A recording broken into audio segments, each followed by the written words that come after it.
পশ্চিমবঙ্গের ছোট শহর শ্যামপুর। শহরের এক কোণে দাঁড়িয়ে আছে পুরনো একটি সরকারি হাসপাতাল। দিনে সবকিছু স্বাভাবিক, কিন্তু রাত নামলেই যেন দেয়ালগুলোও কাঁপতে শুরু করে।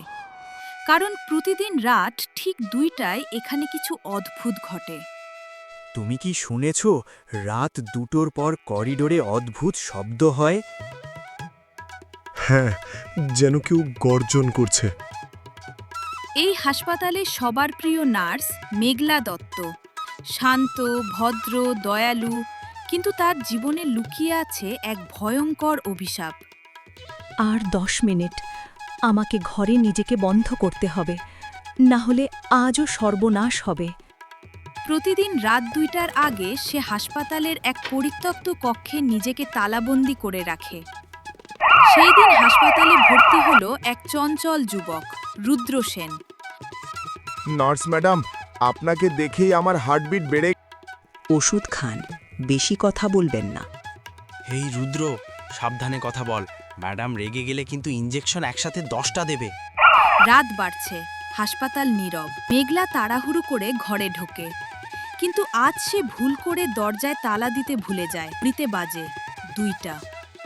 হঠাৎ কক্ষের ভেতর থেকে ভয়ঙ্কর গর্জন শোনা যায়। আমি মুক্তি চাই, আমি ক্ষুধার্ত। মেঘলা রূপ নেয় এক ভয়ঙ্কর ছায়ামূর্তিতে। রুদ্র কৌতূহলবশত শব্দের উৎস খুঁজতে যায়। জানলা দিয়ে উকি দিতেই তার চোখ বড় হয়ে যায়। ওটা মানুষ না। ছায়ামূর্তিটি তাকে দেখে ফেলে, গর্জন করতে করতে তার দিকে তোমরা পালাতে পারবে না। দৌড়াও। ৩ জন জানলা দিয়ে লাফিয়ে পাশের জঙ্গলে দৌড়ে যায়। শ্বাসকষ্টে তারা একটি পুরনো কুঁড়ে ঘরে ঢুকে পড়ে। এখানে লুকিয়ে থাকি। ও আমাদের খুঁজে নেবে। হঠাৎ দরজার বাইরে গর্জন শোনা যায়। রুদ্র ভয়ে কাঁপছে। তখন তার গলায় থাকা রুদ্রাক্ষ তাবিজটি হালকা আলো ছড়াতে শুরু করে। দেখ, তোর তাবিজটা জ্বলছে। মা বলেছিল বিপদে এটা আমায় রক্ষা করবে। ছায়ামূর্তি কয়েক পা পিছিয়ে যায়। ওটা সরাও, ওটা সরাও। রুদ্র সাহস করে তাবিজ খুলে ছায়ামূর্তির দিকে ছুঁড়ে দেয়।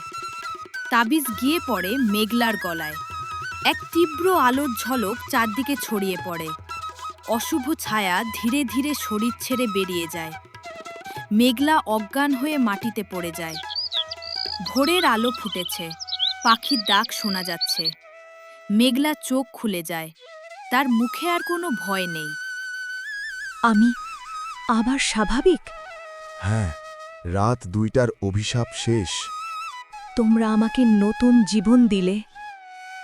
আজ থেকে এই হাসপাতালে শুধু সুস্থতার জায়গা, ভয়ের নয়।